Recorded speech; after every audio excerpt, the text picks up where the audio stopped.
धीर्धैनं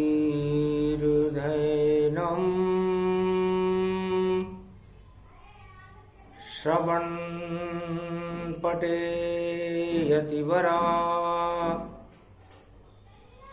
महावाक्य जनार्दन सच्चिदानंद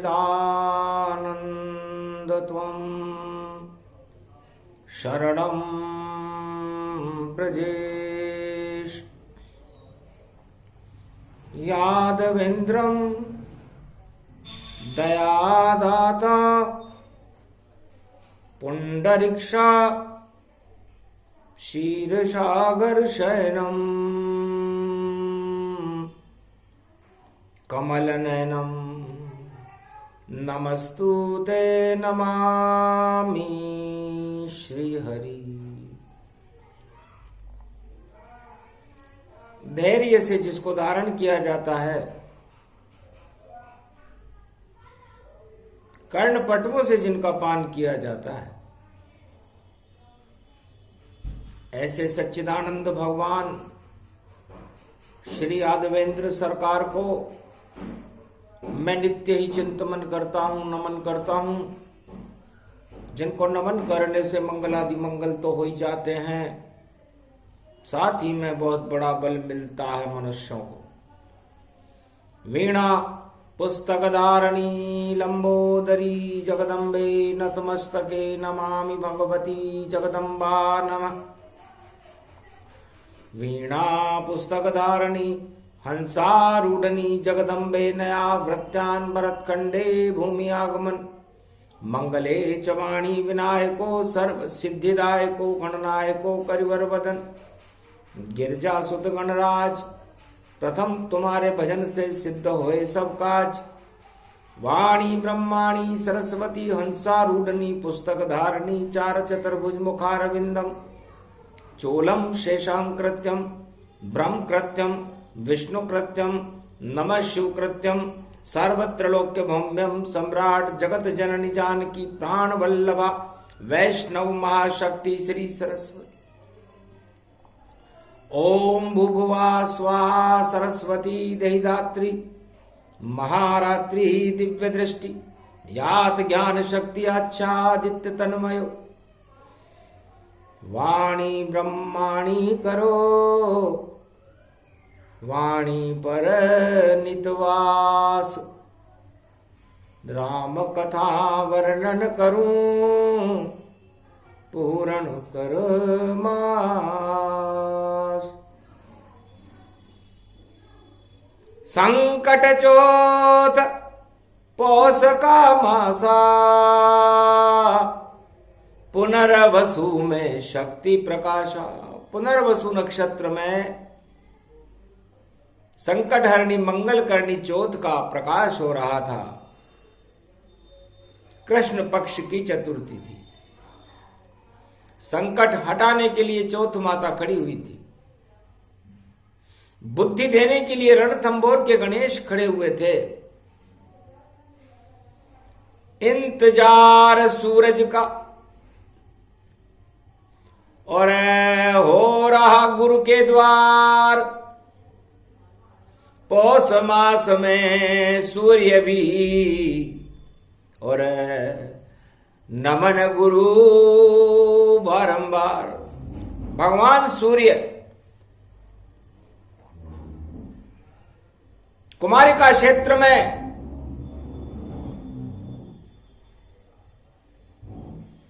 अपने गुरु को नमन करने के लिए आतुर थे। यहीं से कथा प्रारंभ है। पौष मास मल मास और आत्मा का परमात्मा में होता दिव्य प्रकाश है। संसार वासियों, भगवान मार्कंडेय वाणी में फरमाते हैं कि मां की कृपा से मैं अजर अमर हो गया। तो मां कौन है? आपकी आत्मा है और आत्मा अजर अमर अविनाशी है। इसलिए इस आत्मा की स्थापना कीजिए। आत्मा में परमात्मा स्थापित हो जाए, कभी नहीं मरता है वह जो गुणगान ईश्वर के गाए। तो आत्मा को किसका चक्कर लगाना चाहिए? परमात्मा का चक्कर लगाना चाहिए। बाकी सारे चक्कर उसे घन चक्कर बना देते हैं। इसे रामायण कहते हैं। भगवान शंकर ने अपने इष्टदेव राम जी को कैलाश पर दर्शनार्थ बुलवाया। महाराज आपके दर्शन हो तो मेरा मन अति प्रसन्न हो, और आप ब्रह्म स्वरूप बनो तो आत्मा में परमात्मा का घर्षण हो। जब आत्मा और परमात्मा मिलते हैं तो शक्ति की प्राप्ति होती है, और ये मलमास शक्ति उपासना का, शक्ति प्राप्त करने का सबसे शुभ अवसर है। तब कहा शंकर ने हंस करके, और आत्मा राम स्वरूप पूरी रामायण का ये पंच तत्व का रूप, ये आपकी जो पंच तत्व की पंचवटी है, भगवान शंकर मार्कंडेय वाणी में फरमाते हैं कि ये आत्मा इसमें रहती है। इसे राम कहते हैं। तो रामचरितमानस में, रामायण में सबसे ज्यादा राम पंचवटी में रहे। 12 साल तक पंचवटी में रहे थे राम जी। फिर कहां गए? 10 इंद्री को दशानन मानो, और मन की गति उनमें ही जानो। और जो आपका ये मन है, ये माया का स्वरूप है, और ये माया का स्वरूप होने से सारे दशानन इस माया के चक्कर काटते रहते हैं। तो पंचवटी में माया का अपहरण करने दशानन आ गया, और अपहरण करके अशोक वाटिका में ले गया। लेकिन आपकी आत्मा पंच तत्व की पंचवटी इसे जान, और इसमें रहती आत्मा उसे राम ही मान। और गुरु इसकी सांसें बने जब तक जीवन होए। 10 इंद्रियां ही रावण है जिसमें सारी शक्ति क्षय होए। हे लक्ष्मण, भगवान राम वाणी में फरमाते हैं कि पंचवटी में जो ये आत्मा है, ये राम का स्वरूप है। सिया राम में सब जग जानी, करम प्रणाम जोरी जुग पानी। तो जो जीव इस आत्मा को चलाता है, वो जीव यदि इस आत्मा को परमात्मा के मार्ग पर चलाए तो जीवन मुक्त हो जाता है। और यदि वह जीव इस आत्मा को 10 इंद्रियों के भोगों में चलाए तो वो क्षीण हो जाता है, अधोगति में चला जाता है। ये रामचरितमानस भगवान शंकर राम को सुना रहे हैं कि हे राम, आप हो आत्मा, आप ही ब्रह्म स्वरूप, गुरु वशिष्ठ आपके गुरु, और अवध का सुंदर रूप। तो अब आपकी आत्मा को ये गुरु वशिष्ठ कहां ले जाना चाहते हैं? अयोध्या से सुंदर कोई नहीं, सुख स्वर्ग समान। और चैत्र शुक्ल पक्ष नवमी पुष्य नक्षत्र में जन्मे राम भगवान। भगवान राम का जन्म चैत्र शुक्ल पक्ष रविवार पुष्य नक्षत्र में अयोध्या में हुआ। परमात्मा आत्मा बनकर के आए हैं, ब्रह्मा जी गुरु वशिष्ठ बनकर के आए हैं, धर्म अर्थ काम मोक्ष चारों भाई भगवान का चतुर्भुज रूप स्वरूप लेकर के उनकी शक्ति लेकर के अयोध्या में प्रकट हुए। तब शिव जी ने कहा कि यहां सभी खुशियां बहुत, अवध में चार स्वरूप, चार चतुर्भुज राम लखन भरत शत्रुघ्न ये नारायण रूप। ये चार चतुर्भुज अयोध्या में पैदा हो गए, ऐसा कोई योद्धा नहीं जो इन्हें विजेता कर सके। तब मेरे मन में विचार आया और 10 इंद्री का दशानन बनवाया और लंका दे दी उसको भैया, सोने की लंका में सुख पाया। तब मैंने 10 इंद्रियों का एक रावण बनाया, उससे कैलाश उठवाया और उसे 1.25 लाख नाती और सोने की लंका प्रदान कर दी। सारी शक्तियां उन 10 इंद्रियों को दे दी। उसका परिणाम क्या हुआ?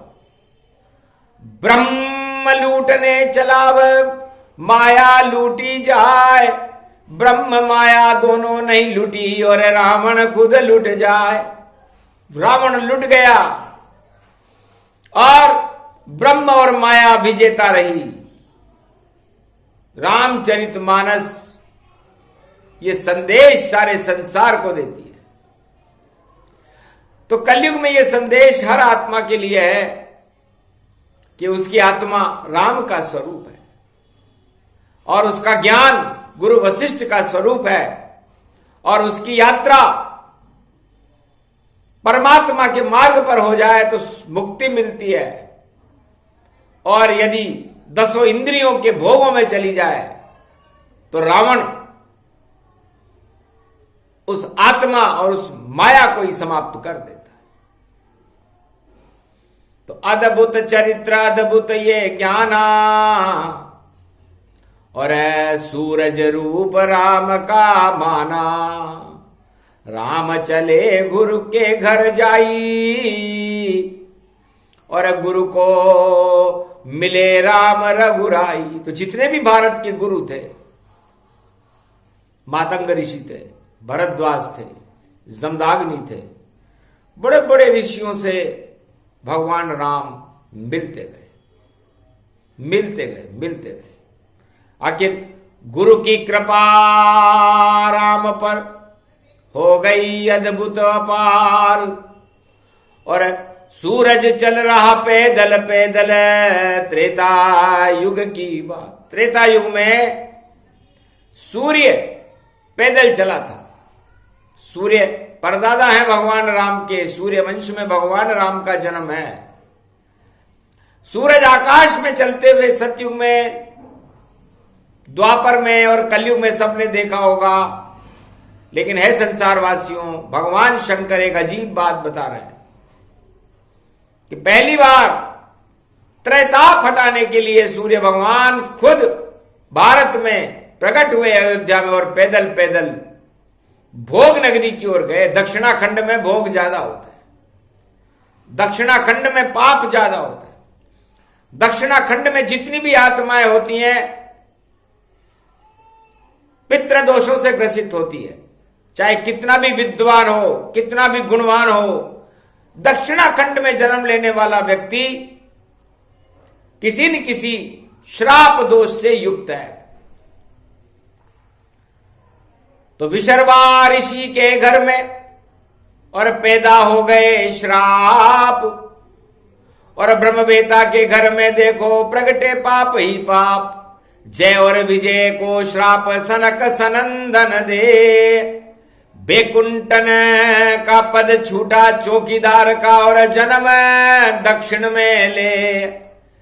घर विशर्वा के घर जन्मे 2 संताना, रावण कुंभकर्ण जन्माना। तो दक्षिण दिशा को भगवान ने उसी समय अलग कर दिया भारत से कि भारत के 2 भाग होंगे, एक उत्तराखंड और एक दक्षिणाखंड, और सूर्य को दोनों खंडों में जाना पड़ेगा। 6 महीने उत्तराखंड में चलेंगे सूर्य भगवान और 6 महीने दक्षिणाखंड में चलेंगे, क्योंकि दक्षिणाखंड में पापों की बाढ़ आई हुई है। हर आत्मा, चाहे वो किस भारत में हो या लंका में हो या दक्षिणाखंड में कहीं भी हो, पाप के बोझ से ग्रसित है, श्राप के दोष से ग्रसित है। कितनी भी तपस्या कर ले, पूजा कर ले, कोई कुछ भी कर ले, पाठ कर ले, लेकिन वो श्राप मिट नहीं सकता। कब मिटेगा? शरण राम की जब हो जावे तो राम ही सारे श्राप हटावे। संकट हरणी चौथ भवानी और सीता बनी हुई रे महारानी। पंचवटी व राम के संगा और देखो लूट गई सीता गंगा। सीता रूपी गंगा को, माया को रावण ने लूट कर अशोक वाटिका में बिठा दिया। रावण किसके चक्कर लगा रहा था? आज संकट चौथे चक्कर पर वाणी है। तो भगवान विष्णु के हाथ में एक चक्कर रहता है, सुदर्शन चक्कर। तो सारे संसार की आत्माएं चारों युगों में यदि उस सुदर्शन चक्र नारायण के चक्कर लगाए तो फिर उसे दुनिया की किसी भी महाशक्ति के आगे चक्कर लगाने की जरूरत नहीं होती। ये वेदों में बताया, गीता में बताया, रामायण में बताया और कलयुग में वाणी सारे संसार को बता रही है कि चक्कर चक्कर है कही, चक्कर राम का हो, नारायण का चक्र सुदर्शन उसका चक्कर हो। तो जितने भी देवता हैं, ब्रह्मा विष्णु महेश हैं, गणेश हैं, बरवाड़े की चौथ माता है, नवग्रह हैं, नव दुर्गाएं हैं और संसार की जितनी भी शक्तियां हैं वह सब भगवान विष्णु के चरणों का चक्कर लगाती हैं, चाहे वो महालक्ष्मी भी क्यों ना हो। इस कारण वो देवता माने जाते हैं। उनके अंदर नारायण की शक्ति अपने आप प्राप्त हो जाती है। और जो भोगों के चक्कर लगाते हैं चारों युगों में वो दानव होते हैं और राजपाट और सत्ता के चक्कर लगाने से उनकी सत्ता ही समाप्त हो जाती है। ये भगवान शंकर ने राम से कहा, परम शिष्य रावण मेरा और उठा लिया रे कैलाश और फिर भी मेरे सामने बैठा हुआ उदास। मैं तब बोला रावण से, क्या इच्छा रावण सरकार, क्या मांगने आए हो? ये तो गुरु का दरबार। मलमास में गया था, गुरु से मिलने राम जी को तो भगवान ने बुला लिया था। तो सूर्य रूपी राम जी कैलाश पर पौष के महीने में बैठे हुए परामर्श कर रहे थे और रावण भी वहां पर शिष्य बनकर के कैलाश उठा करके अपनी शक्ति को दिखा रहा था। तब भगवान शंकर ने पूछा, उदास क्यों है बेटा? महाराज नहीं धन धाम मेरे और नहीं राज और पाट मेरे, मुझको भवन ऐसा दे दो सुख से रहे सब परिवार मेरे। तब कहा शंकर ने हंस करके, देखो दक्षिण दिश को देखो, सोने की लंका वहां बनी हुई, उस भवन को जाकर तुम देखो। तो सबसे पहले रावण की और भवन पे नजर पड़ा। सोने की लंका शिव जी ने रावण के लिए बनाए। 4 दरवाजे थे उस लंका के। रावण बड़ा खुश हुआ, धन्य धन्य गुरु कृपा दिखाई, सोने की लंका प्रगटाई। लंका के 4 दीवारें, 4 भव्य इसके दरवाजे। 4 दरवाजे थे उस लंका। उस लंका के दरवाजे पर लिखा हुआ था, पहले दरवाजे पर कि लंका निश्चर निकर निवास। इस सोने के भवन में, ये मायावी भवन है, इच्छाओं का भवन है, इसमें निश्चर और दानव प्रवृत्ति वाले लोग रह सकते हैं। बड़ा खुश हुआ रावण सुनकर शिव की बात, हम तो निश्चर वंश में हैं और आनंद करें दिन रात। बहुत अच्छा भवन बनाया। दूसरे भवन पर लिखा हुआ था, यहां कहां सज्जन करिवासा। इस भवन में सज्जन नाम की कोई वस्तु नहीं रहेगी, क्योंकि राजनीति में सज्जनता का क्या काम, दानव नीति में सज्जनता का क्या काम, किसी सर्वोच्च सत्ता में सज्जनता कहां से आएगी। रावण बड़ा खुश हुआ कि पूरे त्रिलोक का शक्तिशाली और दानव वंश सम्राट बनूं, फिर क्यों नहीं पूरे त्रिलोक में कब्जा करके अपने ठाठ भरूं। तो सारे निश्चर जगत के मेरा ही परिवार, इस लंका में लगेगा रावण का दरबार। तो जितनी भी सत्ता है वो रावण के दरबार से कम नहीं है। तीसरे दरवाजे पे लिखा हुआ था, लंका निश्चर निकर निवासा। दूसरे दरवाजे पे लिखा हुआ था, यहां कहां सज्जन करिवासा। तीसरे दरवाजे पे लिखा हुआ था, कल मंडली बसे दिन राती। इस मायावी नगरी में, लंका में जो राज करेगा, वहां पर कल मंडलियों के मध्य में रहेगा। सारे आतंकवादी उस जगह रहेंगे। बड़ा खुश हुआ कि मेरे बड़ा से बड़ा आतंकवादी इस त्रिलोक में नहीं कोई, सारे आतंकवादी और मेरे गुलाम ही हो, मेरी शरण में रहेंगे। और चौथे दरवाजे पे लिखा हुआ था, सखा धर्म निभे के ही भांति। और धर्म नाम की कोई चीज इस राजनीतिक सत्ता और इस सोने की लंका में रहेगी नहीं, यहां तो रावण सरकार रहेगी। तो सबसे बड़ी सरकार है रावण की, और 10 इंद्री के समान उस राजा के 10 मुख थे। वो माने अपने को भगवान, वो रावण अपने आप को भगवान मान रहा था। भगवान शंकर ने कहा, मैंने 10 इंद्रियों का एक पुतला बनाया। श्राप था उसको सनक सनंदन का, तो सनक मेरे भी आ गई। तो सनक का नंदन होने के कारण, सनक सनंदन का श्राप होने के कारण मैंने विशर्वा ऋषि के यहां पर 10 मुख वाला लड़का पैदा कर दिया, 10 इंद्रियां पैदा कर दी, और एक दिव्य परमात्मा की शक्ति पैदा कर दी राम। और जो राम को न माने वो उल्टा हो जाता है, मरा। तो लंकापति निश्चर मरा और जीवित कभी न पाए। जो भोगों में फंस जाए तो वह लंका ही कहलाए। तो सारा जगत और रावण अपनी इच्छाओं के चक्कर लगाता है, दुखी रहता है। उसे वो सुख मिल भी जाए तब भी दुखी है। किसी भी राजा से पूछ लो, जिसको सत्ता मिल गई, सत्ता हटते ही दुखी हो जाएगा। किसी भी धनवान से पूछ लो, उसका धन लुटते ही दुखी हो जाएगा। किसी भी सुंदर स्त्री से पूछ लो, उसका पति हटते ही दुखी हो जाएगी। किसी भी नौकरी करने वाले से पूछ लो, उसकी नौकरी हटते ही परेशान हो जाएगा। तो बताओ, आपकी इच्छाएं अस्थिर कितनी है? यदि उन इच्छाओं को हटा दिया जाए तो फिर आपके पास बचता क्या? शून्य। और शून्य का सार ये संसार है। अद्भुत कथा, अद्भुत ये प्रसंगा, मलमास में बोल रहे शिव गंगा। गंगा से जटा झर झर लहरी, भम भमम भमम भम भम लहरी। मलमास में कथा गहरी गहरी, जिसे समझ सके नहीं कोई प्रहरी। कि जितने भोग जगत के जानो, और जगत भी चक्कर लगाए। जो पर हाथ में लड्डू फिर भी, और देखो किसी के ना है। अब चारों युगों में आप किसी भी चक्कर काटने वाले से पूछ लो, चाहे हिरण्यकश्यप से पूछ लो, चाहे रावण से पूछ लो, दुर्योधन से पूछ लो, धृतराष्ट्र से पूछ लो, या कलयुग के किसी भी राजा से पूछ लो जो सत्ता का भोग भोग चुका है, या जो भोगने की तैयारी कर रहा है, कि भैया किसके चक्कर लगा रहा है?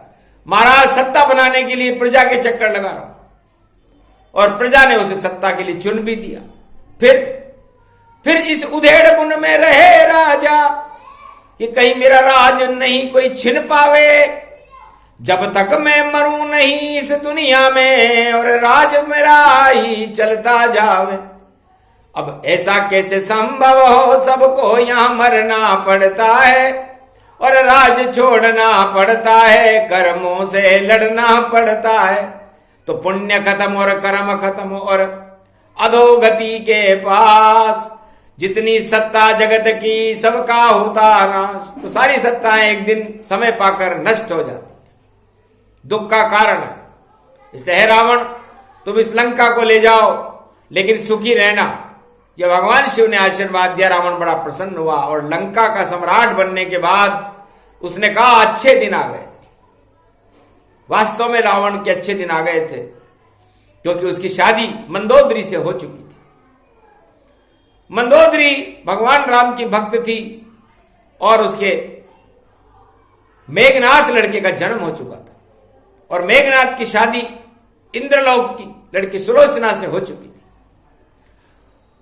कुंभकर्ण उसका बड़ा भाई बड़ा शक्तिशाली था, तो वहां तांडव ही तांडव था, घोर अधर्म लंका में होता था।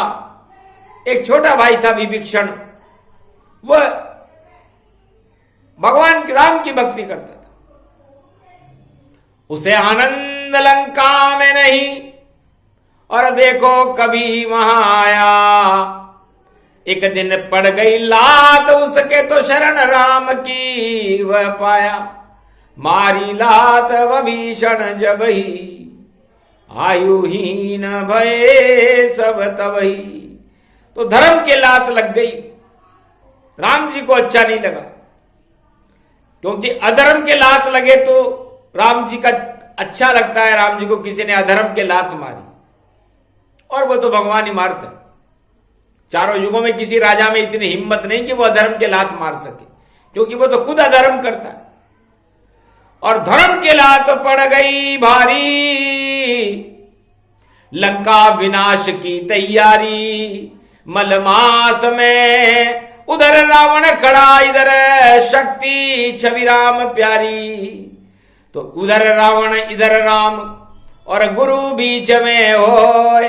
वही तो मलमास है, दानव सब क्षय होय। तो मलमास में दानव शक्ति को क्षय करने के लिए भगवान शंकर अपना चक्र चलाते हैं,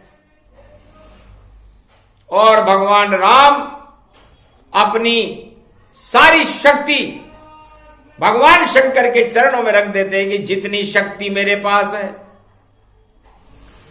चरण में रहे प्रकाश, आपके चरणों में रहे। अब भगवान शंकर के चरणों में या गुरु के चरणों में कोई अपनी सारी शक्ति रख दे तो वो कभी क्षय हो सकती है क्या? अरमोगुनी हो जाती है। जो गुरु शरण में जाए वही तो मलमास है, बोले शिव मुस्काए। तो भगवान सूर्य चलते चलते अपनी शक्ति को खो देते हैं, इसलिए गुरु के पास जाते हैं, उनको नमन करते हैं कि मुझे वापस शक्तिशाली बना दो।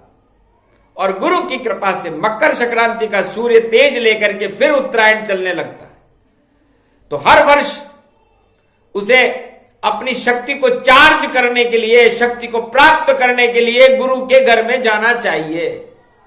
तो है संसारवासियों, आप तो गुरु को जानते ही नहीं हो, या गुरु को कोई लेन देन का विषय मानते हो, या कोई पीले कपड़े वाले को गुरु मान लेते हो, या कोई पंडित जी को गुरु मान लेते हो। गुरु वो नहीं।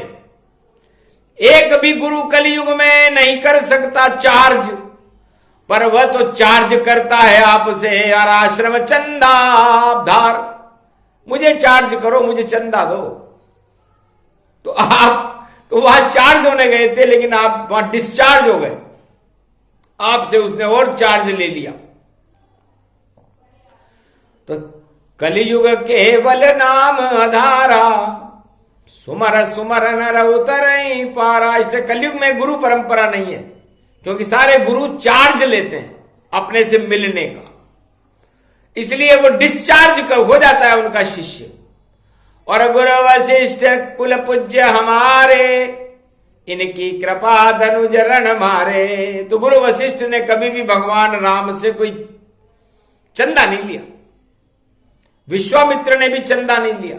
ये दोनों गुरु भगवान राम के गुरु हैं। और उनका पिता दशरथ, वो भी बहुत बुद्धिमान है। वो कहते हैं कि राम देत नहीं बनत गुसाई, राजपाट सब ले लो ताई। है विश्वामित्र जी, आप राज ले लो, पाट ले लो, धन धाम ले लो, सब कुछ ले लो, मेरी जान भी ले लो, लेकिन राम देने की वस्तु नहीं है। बताओ, ये बात गणेश जी की समझ में आ गई थी। चौथ माता का दिन है, इसलिए गणेश जी रणथंबोर के ना आए तो कथा बेकार है। जब 33 करोड़ देवताओं का चयन होने लगा, एक प्रतियोगिता भगवान शंकर ने रखी कि जो पूरे त्रिलोक के 3 चक्कर काट कर आ जाएगा वही 33 करोड़ देवताओं का अधिपति होगा और उनका मुखिया होगा। बड़े बड़े वाहन लेकर के सारे देव वहां पर आए और सज रहे उनके देखो रथ, और पल पल में वह रहे उड़ाए। पर गणपति की बुद्धि अति प्यारी, भगे नहीं वह कहीं पर आए। चक्कर काटे मात पिता के और जो त्रिलोक के गुरु का आए। शिव शक्ति जब हंसने लग गई और आशीर्वाद दिया तब माए।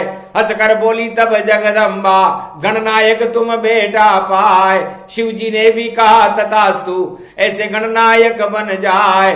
चौथ भवानी भरवाड़े की रणत भंवर गणपति पूजा। रणथंबोर में भी प्रतियोगिता रखी गई थी।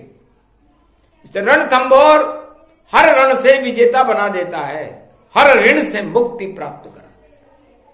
तो गणेश जी ने 3 परिक्रमा एक पल में अपनी बुद्धि से अपने माता और पिता की कर ली और गणनायक बन गए।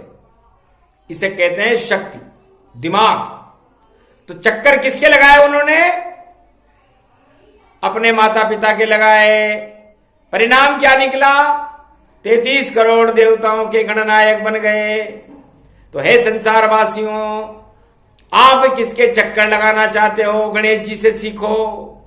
गणेश जी कहते हैं और सारे ग्रह, 9 के 9 ग्रह कहां चक्कर लगाते हैं? सूर्य भगवान के चक्कर लगाते हैं, तब जाकर के संसार की गति चलती है।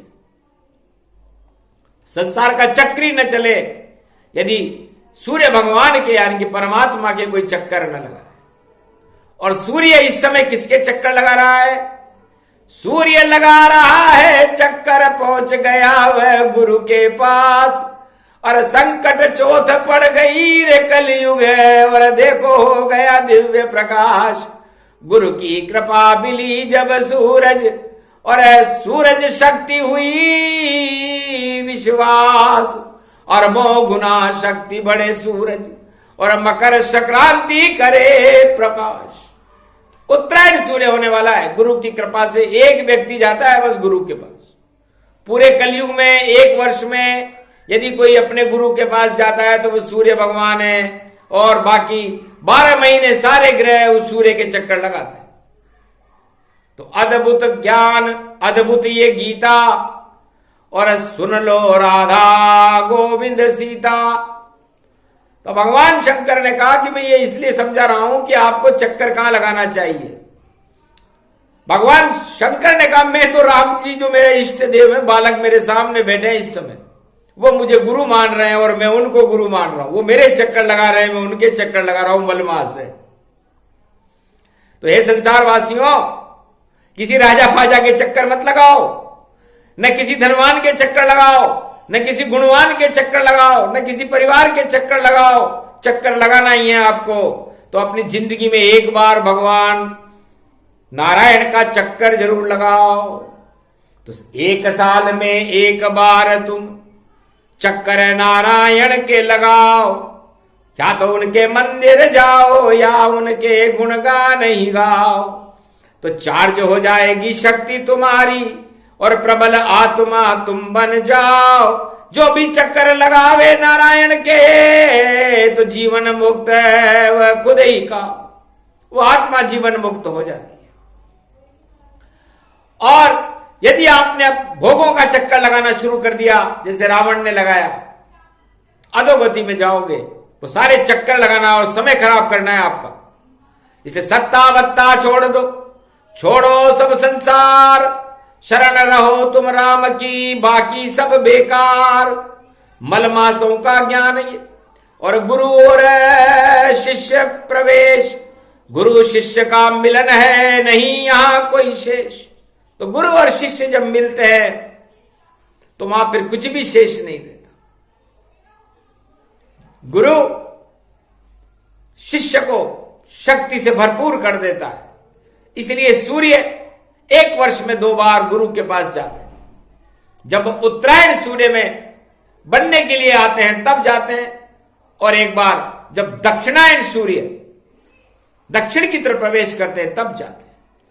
तो मलमास और खरमास इसे कलयुग में चारों युग जानो, और शक्ति मिलती है सूरज को और कृपा गुरु की से मानो। तो ऐसे मिलती गुरु कृपा और मिले कछुनाय, नारायण के मार्ग पर चलो शक्ति मिल जाए। तो शक्ति आपको कहां मिलेगी? जब आप नारायण के पद चिन्हों पर, भगवान राम के पद चिन्हों पर, भगवान कृष्ण के पद चिन्हों पर चलोगे, या अपनी आत्मा के पद चिन्हों पर चलोगे, क्योंकि आत्मा राम है और ये 10 इंद्रियां रावण है। और यदि आप इन 10 इंद्रियों के भोगों की इच्छाओं को लेकर इस संसार में चलने लग गए तो अधोगति में जाओगे। तो ये राम रावण और पंचवटी आपका शरीर ही है, सब कुछ यही है। ये आपका मन आपकी सीता है। अब उसे कोई भी अपहरण कर लेगा। 10 इंद्रियां उसको अपहरण करने के लिए तैयार बैठी हैं कि मन रूपी सीता को और मैं ही खा जाऊं और लूट लाट के इस सीता को अपना नाम कमाऊं। तो इस सीता को लूटने मत देना। अपने मन को कुविचारों की तरफ मत ले जाओ। अपने मन को आत्मा की तरफ ले जाओ, राम की तरफ ले जाओ।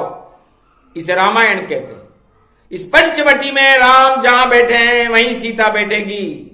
तो आपको देहिक देविक भौतिक ताप से आप मुक्त हो। यदि आप अपनी आत्मा के चक्कर काटते रहोगे जीवन में 100 वर्षों तक, तो आप जीवन मुक्त हो। ईश्वर की प्रबल कृपा आप पर रहेगी। और यदि आपने मन को लूटने की इच्छाएं, मन की इच्छाएं इंद्रियों की तरफ रहती और भोगों में फंस गई, आपकी आत्मा दशानन रावण के पास फंस गई, तो वहां से सीता को फिर हनुमान जी मुद्रिका दिखा सकते हैं और राम जी वापस ला सकते हैं। बाकी दुनिया का कोई पंडित ज्योतिष गुरु नहीं जो इस कलयुग के माय सीता वापस आवे नहीं, और नहीं हनुमान वहां जाए। ना हनुमान जी वहां जाएंगे कलयुग में, न सीता वापस आएगी। तो फिर आप अकेले ही इस अधोगति में चक्कर काटते रहना, आपको कोई सुनने वाला नहीं है। तो अद्भुत ज्ञान, अद्भुत चरित्र रामायण का ज्ञान, ये मलमास की वाणी है और संकट चोत इसे मान। तो यदि आपको संकट चोत पर अपने संकट हटाने हो, चारों युगों में चोत का मतलब चारों युग, तो आप परमात्मा के मार्ग पर चलें, आत्मा के मार्गदर्शन में चलें और भोगों से दूर रहें और किसी भी प्रकार की नश्वर इच्छा को इस संसार में प्रकट न करें, उनका त्याग करें। तो आपका जीवन अमूल्य और पारस के पत्थर की तरह बनकर सूर्य के समान प्रकाश करता हुआ इस संसार में प्रकाशमान रहेगा। वरना आपके जीवन में अंधेरा छा जाएगा यदि आप भोग और सत्ता की तरफ बढ़े। एक भी राजा इस चारों युगों में यदि प्रकाश कर रहा हो तो बता दो, अदृश्य गायब हो गए, नाम ले नहीं कोई उनका। और जो चक्रवर्ती सम्राट थे भैया, दृश्य उनका हमें नहीं दिखता, कोई नाम लेने वाला भी नहीं है आज की तारीख में। फिर भी लाखों लोग सम्राट बनने की तैयारी कर रहे हैं, लाखों सम्राट हटने की तैयारी कर रहे हैं, और ये संसार अनादिकाल से चल रहा है। इस बात को समझाते समझाते ब्रह्मवेताओं के तो दिमाग भी खराब हो गए कि हम 4 वेद से 18 पुराण में हर बार हर शिष्य को यही समझाते हैं। तो जन्म जन्म मुनि जतन कराई, पर अंतराम मुखावत नाई। पर है संसार के लोगों, आपके समझ में ही नहीं आता। राम छोड़कर आप तो काम वासना भोग, इस कारण परमात्मा से और रहो सदा ही दूर। तो परमात्मा की तरफ आप जाना ही नहीं चाहते, आप तो भोगों की तरफ जाना चाहते। इसलिए भोग अधोगति में ले जाएंगे और भगवान आपको बैकुंठ में ले जाएंगे। तो बोलो कहां जाना चाहते?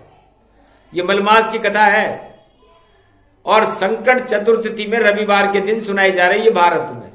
अद्भुत ज्ञान प्रगट में माना और कलयुग बोले शिव भगवाना। इसलिए भगवान शंकर कहते हैं कि चक्र चले, आपको कहीं नाचना हो तो केवल परमात्मा के पद चिन्हों पर नाचो। और बाकी यदि आप किसी सुरा सुंदरी और सत्ता पर नाचने लग गए तो कालिया नाग के ऊपर आप नाच नहीं सकोगे, आपको कालिया नाग के फन डस लेंगे। केवल एक ही कृष्ण था जो नाचा कालिया नाच, और घबरा गया कालिया नाग भी, और कृष्ण ना आई आंच। तो कृष्ण ब्रह्मवेता है, ब्रह्मचारी है। 16,108 पटरानियां होते भी उन्होंने अपने ब्रह्मचर्य को खंडित नहीं किया, इसलिए किसी ने उनको दंडित नहीं किया और उस कालिया नाग के सर्प के विष को ही पान कर गए। तो आप भी कालिया नाग पर नाचते हुए भगवान कृष्ण के जैसे ही 10 इंद्रियों के नाच के ऊपर अपनी आत्मा का नाच करवाओ। यह संदेश प्रसारित कर रही है वाणी इस समय भारत के लिए, भारत की प्रजा के लिए। तो आदर्श है, नहीं तो फिर आप अर्श से फर्श पर आने में देर नहीं लगी। तो अद्भुत गुणगान मलमास का पूरा दिया सुनाए, ये प्रसंग जो भी सुने ईश्वर कृपा मिल जाए। बोलो जय भारत माता, जय श्री राम, जय कैलाशपति मार्कंड भगवान की, संकट हरनी मंगल करनी चौथ माता की, रणथंबोर के गणेश जी की, आज के आनंद की।